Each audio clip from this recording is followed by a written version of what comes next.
Alaikum. Cette vidéo concerne les solutions ioniques. On va commencer tout d'abord par rappeler c'est quoi une solution. D'après ce que vous avez vu en première année, une solution est l'ensemble d'un solvant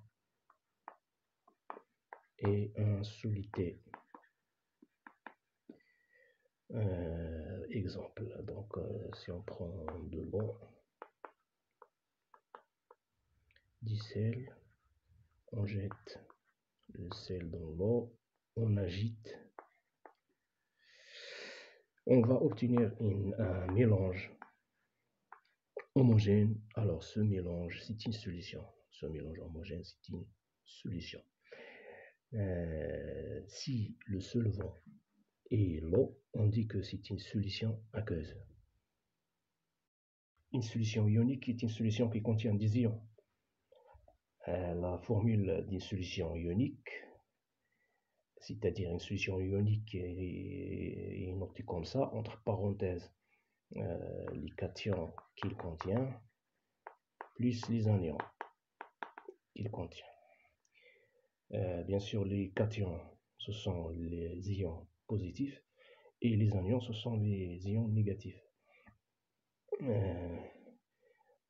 Pour bien donc distinguer entre ces deux mots, la signification de ces deux mots, donc je vais vous donner un cryptage, c'est-à-dire en quelque sorte donc un codage.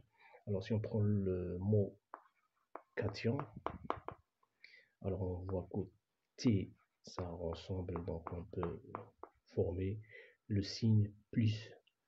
Alors les cations, ce sont les ions positifs. Alors on a dit que donc la formule d'une solution d'une manière générale, c'est entre parenthèses cation plus anion. On va prendre un exemple. Par exemple, cette solution. Donc on a ici le cation plus l'anion.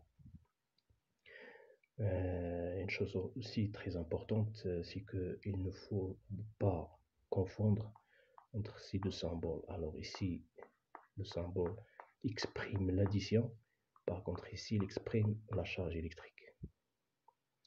Alors une chose aussi donc concernant les solutions ioniques, une chose importante, c'est que les solutions ioniques sont électriquement neutres. Ça veut dire que la somme des charges électriques est égale à 0. Donc vous le voyez bien ici. Donc on a ici une charge positive contre une charge négative. Donc la solution elle est électriquement neutre. On va prendre un autre exemple. Cette solution donc, qui contient 6 ions. Alors, dans un premier temps, on voit que donc, on a respecté la syntaxe qui représente une solution, donc entre parenthèses les cations plus les anions. Mais cette écriture ou bien cette formule de solution est donc incomplète. Donc pourquoi? Parce qu'il ne vérifie pas l'électroneutralité de la solution. Donc on voit bien ici on a deux charges positives contre une charge négative. Donc pour équilibrer les charges, il ne faut jamais modifier ou bien mettre le coefficient ou bien le nombre ici. Il ne faut jamais modifier la charge d'un ion. Alors ce qu'on va faire, c'est que comme donc on fait d'habitude avec l'équilibrage des équations chimiques, donc on va multiplier. Alors on va multiplier cet ion par 2. Alors comme ça, on a deux charges positives contre deux charges négatives. Deux charges positives contre deux charges négatives. Comment cette formule s'interprète en réalité? Donc si on prend donc voici le récipient qui contient cette solution. Donc qu'est-ce qu'on a? On a pour chaque ion Zn de plus, on a 2 ions Cl-. Pour chaque ion Zn de plus, on a deux ions Cl-. Donc, vous voyez clairement que la solution est électriquement neutre.